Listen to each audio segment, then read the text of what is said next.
ज्ञानेश्वरस्तु भगवान् अवतीर्णैव श्रीरंगनाथ गुरुराज नमस्तु तुभ्यम्।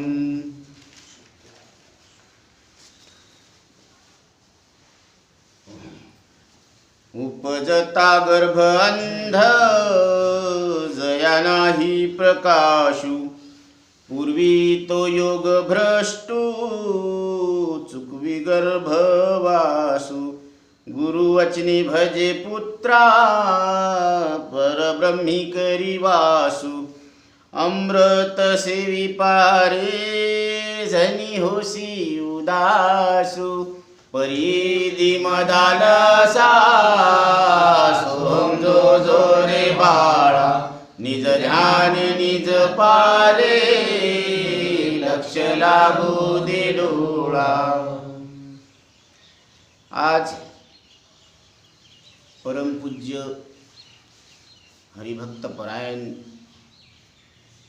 रंगनाथ महाराज परभणीकर वेदांत केसरी अशी ज्यांना पदवी बहाल केलेली आहे, काशीमध्ये पंडितांची सभा भरली आणि तिथं चर्चासत्र सुरू झालं आणि त्या चर्चेमध्ये शास्त्रार्थ झाल्यानंतर, कारण सोबत विनायक महाराज साखरे यांच्या आश्रमात गुरुजींनी वृत्ती प्रभाकर नावाचा ग्रंथ याचा अभ्यास केला आणि म्हणून यांच्या आणि त्या शास्त्रार्थामध्ये गुरुजींना वेदांत केसरी म्हणून पदवी त्या पंडितांनी बहाल केली। आणि महाराष्ट्रामध्ये यच्च यावत मनुष्य मात्राला आपण दिव्य परमात्मा आहोत, अमृत स्वरूप परमात्मा आहोत हा बोध साध्या सोप्या सहज अशा भाषेमध्ये गुरुजींनी कळवून दिला, लक्षात आणून दिला। म्हणून आणि गुरुजींचा कार्य म्हणजे शरीर धरणं आणि सोडणं म्हणजे प्रगट दिन हा जो कार्यकाल आहे तो कार्यकाल आहे 1889 आणि 4 जानेवारी 1970 या रोजी ते शरीर अनंतात विलीन झालं। आणि रंगनाथ महाराज परभणीकर हे म्हणजे ज्ञानोबारायांचेच अवतार आहे। म्हणून आपण म्हणतोत ना ज्ञानेश्वर महाराज म्हणजे आपण ह्याच्यामध्ये मंगलाचरणमध्ये म्हणतो ना, ज्ञानेश्वरस्तु भगवान अवतीर्णैव श्रीरंगनाथ गुरुराज नमोस्तु तुभ्यम। म्हणजे ज्ञानोबारायांचाच अवतार तुमच्या आमच्यासाठी परत हा झालेला आहे। आणि या म्हणून महाराजांच्या आयुष्यामध्ये ज्या काही घटना घडल्या किंवा कीर्तन प्रवचनातून जो बोध देत होते ते कसं तुम्ही पहा ना, त्यांच्या उदाहरणावरून लक्षात येईल की हिंद केसरी भारत सरकारनं ज्याला किताब दिला असा पहिलवान गुरुजीकडे आला आणि तो म्हणाला, महाराज मी सगळ्या पहिलवानांना पाडून टाकलं। त्यावेळेस गुरुजी म्हणाले की एक पहिलवान आहे त्याला पाड, म्हणजे आता कोणालाच पाडायची गरज राहणार नाही। ते म्हणे कोण आहे पहिलवान? तर ते म्हणले की त्याचं नाव काळ आहे, त्याला तू पाड, मग तुला कोणीच पाडणार नाही या विश्वामध्ये। म्हणून जगा काळ खाय आम्ही माथा दिला पाय। म्हणून तुका म्हणे काळे केले काळे तोंड, प्रकाश अभंड देखोनिया। अशी ओजस्वी तेजस्वी वाणी गुरुजींच्या मुखातून त्या पहिलवानानं ऐकली आणि त्यांनी विचारलं, महाराज तो काळ कुठं आहे? ते म्हणले तुझ्या डोक्यावरच बसलेला आहे। घडी घडी काळ वाट याची पाहे, अजून किती आहे अवकाश। तिथूनच ब्रह्मज्ञानाला सुरुवात झाली। म्हणजे गुरुजींच्या बोलण्यामध्ये असं सामर्थ्य होतं की त्या क्षणामध्ये तिथंच त्या साधकाला आत्मस्वरूपाची उघड म्हणजे बोध होत होता। अशी ओजस्वी तेजस्वी वाणी गुरुजींची। आणि एके ठिकाणी एक साधक असाच रडू लागला। गुरुजी म्हणले काय झालं? ते म्हणे माझी बायको मेली म्हणून तो रडू लागला. ते म्हणले कशाला रडतो, ज्याची होती त्यानं नेली, तुझी होती का, मग तू का जाऊ दिली. देह हे काळाचे, धन कुबेराचे, तेथे मनुष्याचे काय चाले. म्हणून तिथं मनुष्याचं काय चालायला लागलं. जर पत्नी आपली होती, पती आपला होता, मुलगा आपला होता, तर मग आपण जाऊ कसा दिला. कारण आपली त्याच्यावर सत्ता चालायला पाहिजे ना. मग ज्या अर्थी शरीरावर सत्ता आपली चलत नाही त्या अर्थी शरीर आपलं नाही. म्हणून शरीर संबंधाचे नाते आपले नाही. म्हणून त्या संबंधी शोक करणं व्यर्थ आहे. म्हणजे इतकी प्रभावी, ओजस्वी, तेजस्वी वाणी आणि त्या वाणीतून झालेला बोध अगदी अंतकरणात झोंबायचा आणि ती भ्रांती आपोआप दूर व्हायची. तत्क्षणी ताबडतोब अशी त्या बोधामध्ये शक्ती होती. म्हणून जय जय ओ शुद्धे, उदारे प्रसिद्धे, अनवरत आनंदे वर्षती. कारण सद्गुरूचा जय जयकार केलेला आहे. का, कारण सद्गुरूचा जो बोध आहे तो बोध आपल्याला जन्म मृत्यूच्या दुःखातून तात्काळ बाजूला करतो. म्हणून क्षण न लागता वेगळा केला. कुठून, जन्म मृत्यूच्या दुःखातून. म्हणून जय जय ओ शुद्धे, उदारे प्रसिद्धे, उदारतेमध्ये प्रसिद्ध आहे. कारण मेघ सगळीकडं, मेघ म्हणजे पाऊस सगळीकडं पडतो आणि सारखा पडतो. तसं संत ज्यावेळेस आत्मबोधाचा प्रबोधन करतात, बोध करतात, त्यावेळेस ते सगळ्यांना करतात. मग जिथं काळी सुपीक कसदार जमीन असेल तिथं ब्रह्म सुखाचं पीक येतं. आणि जिथं डोंगर खडक असेल तिथं मग उगवत नाही. म्हणून जिथं काळी कसदार सुपीक जमीन असेल म्हणजे साधकाच्या अंतकरणामध्ये तो बोध असा पाझरतो. आणि जिथं वैराग्य, विवेक, ह्या समाधी षटकांची अभावता आहे, या साधनांची अभावता आहे, तिथं मात्र हा मग काहीच परिणाम करत नाही. कारण ते सुद्धा काय करणार मग त्याच्यात. कारण मेघाचं काम काय आहे, वर्षाव करणं. तसं सद्गुरू संत काय करतात, जीवाला आत्मस्वरूपाचा बोध करतात आणि त्या बोधानं तो जीव तृप्त होऊन जातो.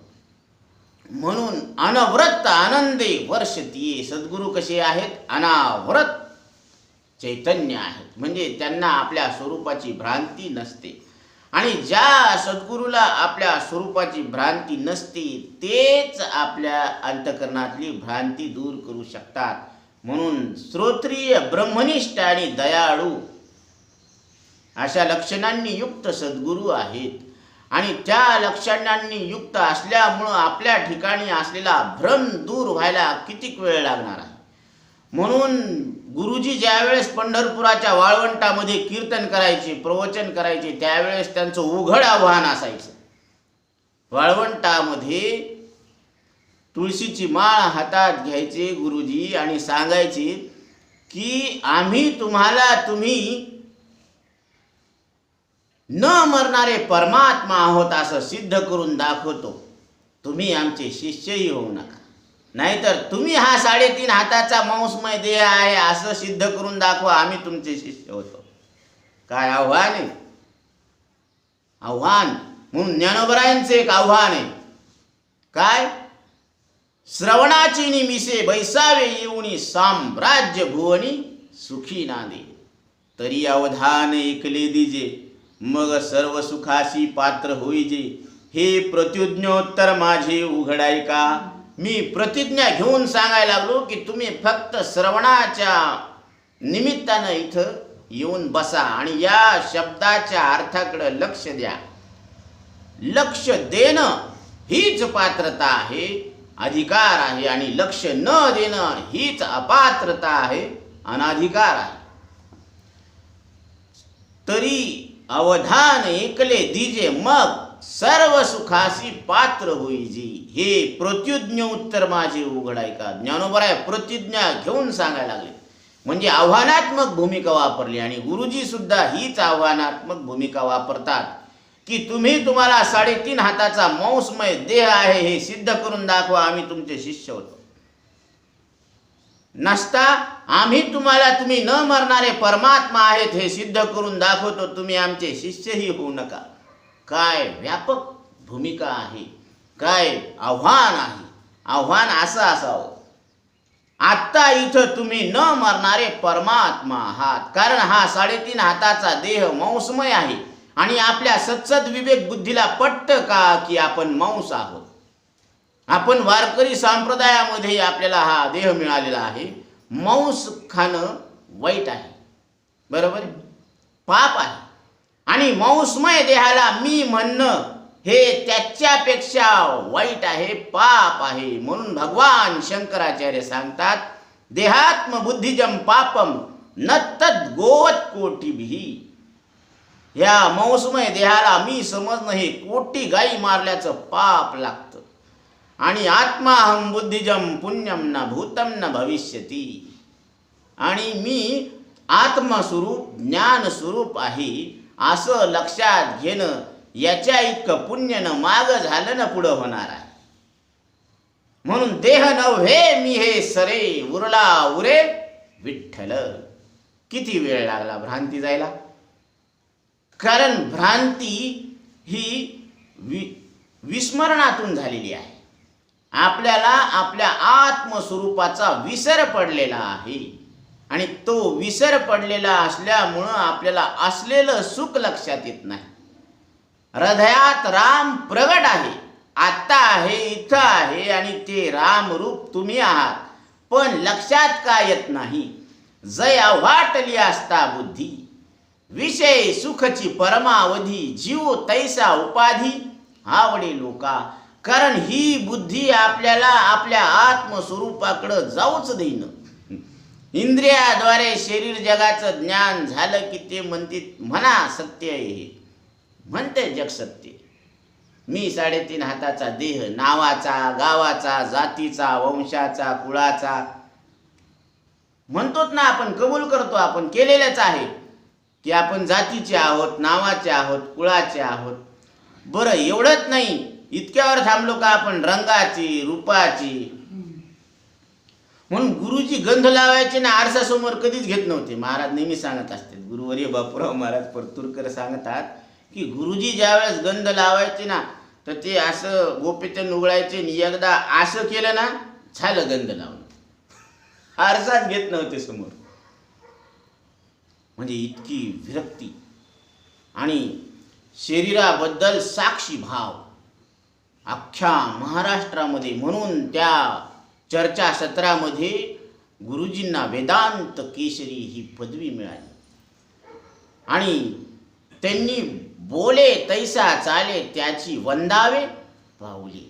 गुरुजी कीर्तन कथा प्रवचन करायला जात होते आणि कीर्तन कथा प्रवचन करून तिथं जनसामान्यांना अशा सोप्यातल्या सोप्या भाषेमध्ये आपण अमृत स्वरूप परमात्मा आहोत हे लक्षात आणून द्यायची त्यांची हातोटी काही वेगळीच होती.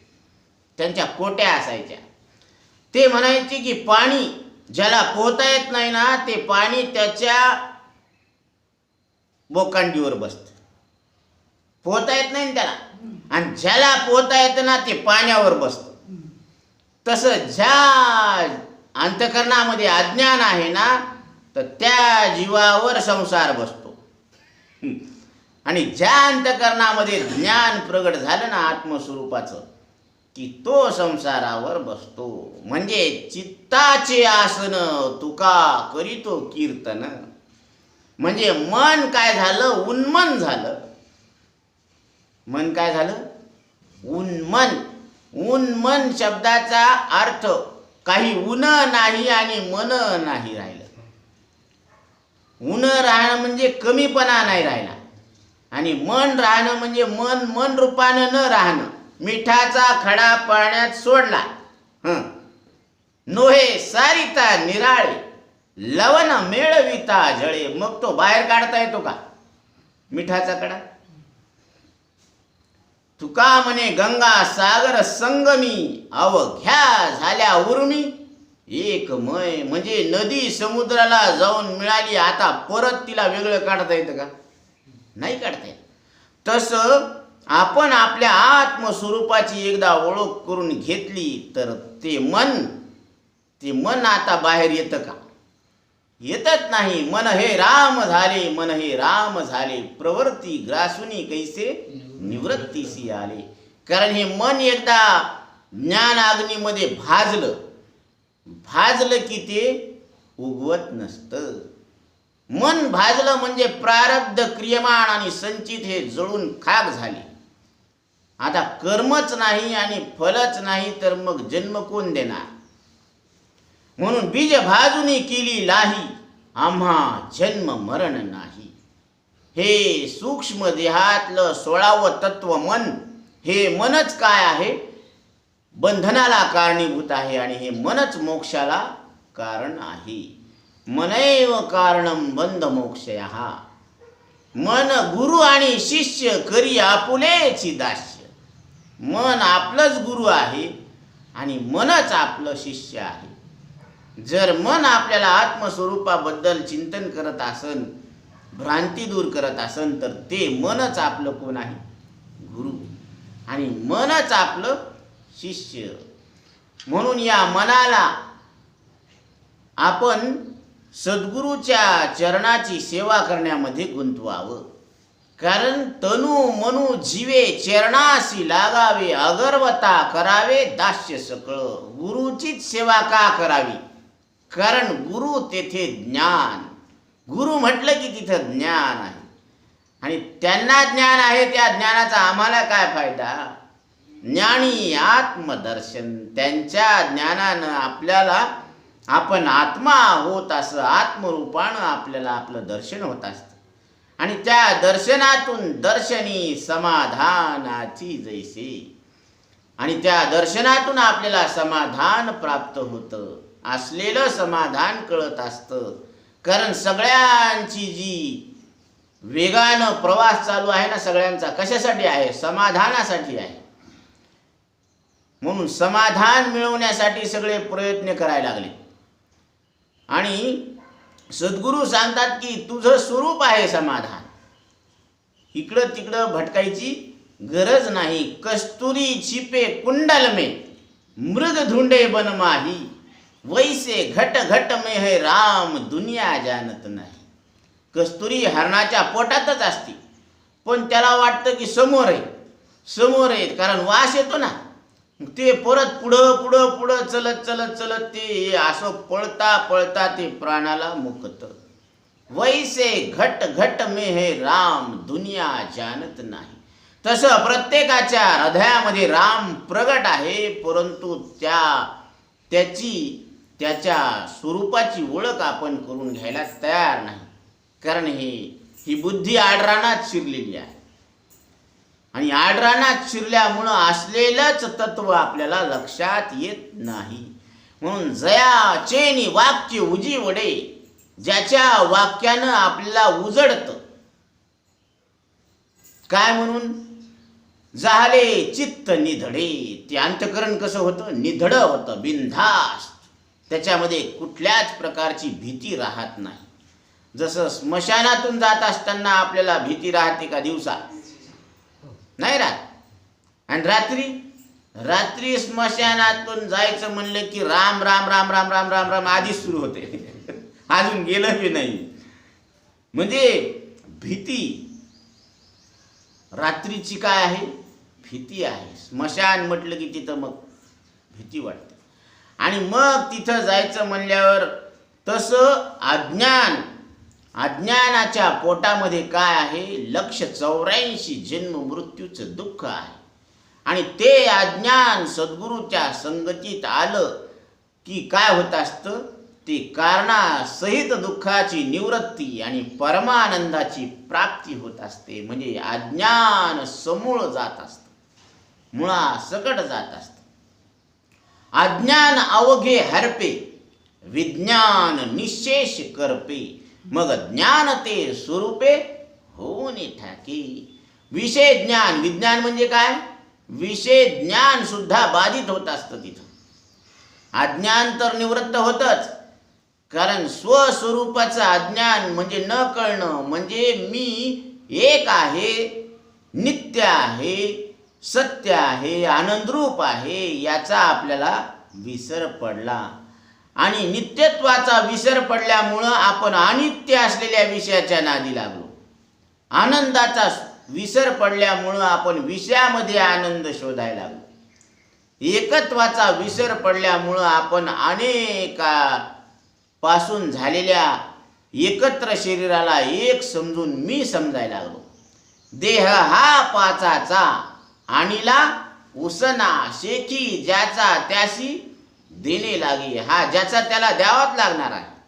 शेवटी आज आपण विचार करून नाही दिला तर उद्या ते हिसकावून नेतील. कोण? काळ. म्हणून काळावर सुद्धा, काळाला सुद्धा ज्याला जिंकलं, ज्यानं काळाला जिंकलं त्याला आता काही जिंकायची आवश्यकता नाही. म्हणून तुकोबराय सांगतात, तुका म्हणे काळे केले काळे तोंड, प्रकाश अभंड देखोनिया. कारण हा जो प्रकाश आहे ना, हा चित प्रकाश आहे, ज्ञान प्रकाश आहे. म्हणून सद्गुरूला शरण जात असताना काय विनंती केली? तमसो माम ज्योतिर्गमय. हे गुरुदेव, मला अंधारातून प्रकाशाकडे घेऊन चला. असतो माम सद्गमय, असत्याकडून सत्याकडे घेऊन चला. मृत्यूर माम अमृतम गमय, मृत्यूकडून मला अमरत्वाकडे घेऊन चला. आणि सद्गुरू आपल्याला सांगतात, अमरहा अमरहा, खरे की पहा खोटे. तुम्ही खरं आहे का खोटं आहे हे तपासून पहा. तुमच्याकडे तपासून घेण्याची ती बुद्धी आहे, ते शस्त्र आहे, ते टेस्टर आहे बुद्धीचं. लाइटिंग टाकली पण करंटच पास होईना, ती म्हणते टेस्ट करून पहा टेस्टरनं. तसं सद्गुरूंनी बोध केला, मग तो आपल्या बोध अंतकरणात उतरला का नाही हे बुद्धीनं टेस्ट करून पहा. खरं आहे का खोटं आहे तपासून पहा.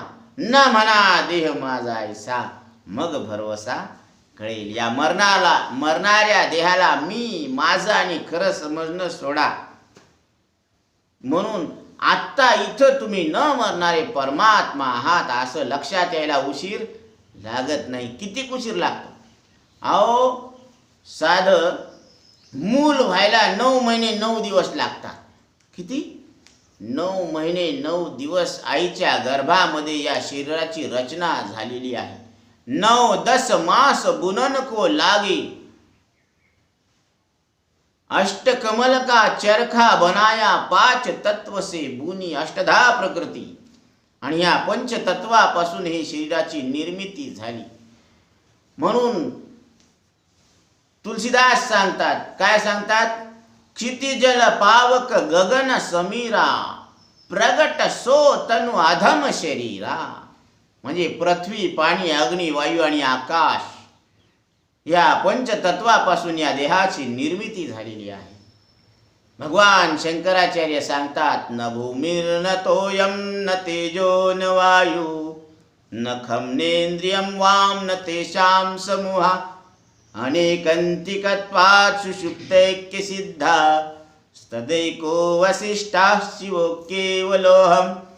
भूमी म्हणजे पृथ्वी नाही, पाणी नाही, अग्नी नाही, वायू नाही, आकाश नाही. मग कोण आहोत? को हम, मी कोण आहे? हा प्रश्न बाळाला सुद्धा केलेला आहे. ज्ञानोबराय सांगतात, आहे मी हा कोण करावा विचार, म्हणे ज्ञानेश्वर निवृत्तीचा. आणि याचं उत्तर सांगतात, मी तो वासुदेव तत्वतः. तात्विक दृष्टीनं जर विचार केला तर कोण ठरतो मी? वासुदेव स्वरूप परमात्मा आहे. म्हणजे आपलं स्वरूप हे चैतन्य आहे, ज्ञान स्वरूप आहे. ज्ञान हे आपलं स्वरूप आहे. मग ज्ञान शरीरात, अंतकरणात, इंद्रियात प्रगट आहे. पण ते ज्ञान म्हणजे शरीर, श्वास, इंद्रिय, अंतकरण नाही. जसं विद्युत प्रगट आहे कुठं? बल्बमध्ये. पण बल्ब म्हणजे विद्युत नाही. मग विद्युत बल्बची आहे का होल्डरची आहे का कॉइलची आहे? बल्ब, होल्डर आणि कॉइल हे विद्युत प्रगट होण्याचं साधन आहे, ते नियोजन आहे, संयोजन आहे. पण विद्युत न होल्डरची आहे, न कॉइलची आहे, न बल्बची आहे. असे बल्ब किती शॉर्ट झाले? हे 184 बल्ब शॉर्ट होते. आणि होल्डर तेच आहे, होल्ड, ज्यानं होल्ड केलेलं आहे त्याला, म्हणजे हे सूक्ष्म देहातलं 16वं तत्व मन हे होल्डर आहे. आणि त्याची कॉइल म्हणजे चैतन्य आहे, ही विद्युत. आणि ती विद्युत सगळीकडं आहे, परंतु प्रगटतेचा व्यवहार कुठं आहे? जिथं बल्ब, होल्डर आणि कॉइल आहे तिथं. तसं जिथं शरीर, श्वास, इंद्रिय, अंतःकरण आहे तिथं जाणण्याचा व्यवहार होतो. चैतन्य सगळीकडं आहे आणि सारखं आहे. यत्र यत्र चेतनत्वम तत्र तत्र ब्रह्मत्वम, यत्र यत्र धूमत्वम तत्र तत्र वह्नित्वम. जिथं जिथं धूर आसन तर अनुमान प्रमाणानं तिथं सिद्ध होतं की खाली अग्नी आहे. तसं जिथं जिथं कळणं आहे तिथं तिथं ते तत्स्वरूप म्हणजे ब्रह्मरूप आहे. कारण मुंगीच्या शरीरात जरी कळणं असलं तरी ते ब्रह्मरूप आहे. आणि ब्रह्मदेवाच्या शरीरात कळणं आहे ते सुद्धा ब्रह्मरूप आहे. आणि मनुष्य शरीरात जे कळणं आहे ते सुद्धा ब्रह्मरूप आहे. मग कशामुळं मुंगी लहान आहे आणि कशामुळं ब्रह्मदेव मोठा आहे? ज्याच्यामध्ये लहान मोठेपणा आहे ती उपाधी खोटी आहे, म्हणजे भेद खोटा आहे. आणि खोटा भेद असणं म्हणजे वास्तविक अभेद असणं, खऱ्यानं अभेद आहे. म्हणून सर्वा घटी राम देहा देही एक सूर्य प्रकाशक सहस्त्र रश्मी. एकाच सूर्याचे हजारो किरण आहेत, पण त्या हजारो किरणांचं ऐक्य कोणाशी आहे? सूर्याशी आहे. तसं जीव हा परमात्म्याचा किरण आहे. काय आहे? जीव परमात्म्याचा किरण आहे. आणि सगळे जीव एक परमात्म स्वरूप आहेत. ममैवंशो जीवलोके जीवभूता सनातनः मनःषष्ठाणि इंद्रियाणि प्रकृतिस्थानी कर्षति. अर्जुना, भगवान स्वतः सांगायला लागलेत, हिरवी सर्वांची हृदय देशी मी अमुका आहे ऐशी, जे बुद्धीस पुरे हरणशी ते वस्तुगामी. अंतकरणामध्ये रात्रंदिवस मी मी मी ही विण्याची तार कशी आहे तशी ही तार छेडल्या जाती. तर ते मी म्हणून ज्याचं स्फुरण होतं ना ते माझंच प्रगट रूप आहे असं स्वतः भगवान सांगायला लागले. म्हणजे जीव देवाचं प्रगट रूप आहे, म्हणजे जीव प्रगट देव आहे. जीव अवघे देव खोटा नागवी संदेह. अशा ओजस्वी वाणीतून गुरुजी साधकाला बोध करायचे, आत्मबोध. आणि त्या ठिकाणी येणाऱ्या व्यक्तीला ते आधी सांगायचे गुरुजी की तुम्ही तुमच्या आई वडिलांना मूर्ख ठरवलं का? जर मूर्ख ठरवलं तर आत यायचं, नाही तर तिकून तिकडच जायचं. काय बोध आहे की आपण आपल्या आई वडिलांना मूर्ख ठरवायचं आधी. कसं? कारण ही जी सगळी परंपरा आली ती देहाला मी समजूनच आलेली आहे. मग त्यांनी सुद्धा आपल्याला काय शिकवलं की तू नावाचा आहे, गावाचा आहे, कुळाचा आहे, जातीचा आहे. बरं, त्यांची जी धारणा आहे त्यांना कुणी सांगणारं भेटले नाही म्हणून त्यांची धारणा तशाला तशीच राहिली. मग त्यांची सेवा करायची नाही का सगळं ऐकायचं नाही? सगळं ऐकायचं नाही, सेवा करायची. कारण मात्र देवो भव, पितृ देवो भव, आचार्य देवो भव. जिथं आपल्याला या पवित्र हिंदू संस्कृतीमध्ये हा देह मिळालेला आहे, ज्या पवित्र संस्कृतीमध्ये आई वडील आणि सद्गुरू यांना ईश्वर म्हणून पूजल्या जातं, आणि त्या पवित्र संस्कृतीमध्ये आपल्याला हा पवित्र देह मिळालेला आहे. आणि त्या पवित्र देहामध्ये पवित्र अंतकरण आणि त्या पवित्र अंतकरणामध्ये मी न मरणारा परमात्मा आहे असा पवित्र बोध घ्यायचा आहे. मग हा जर बोध घ्यायचा तर आपल्याला अज्ञानाचा विरोध करावा लागेल.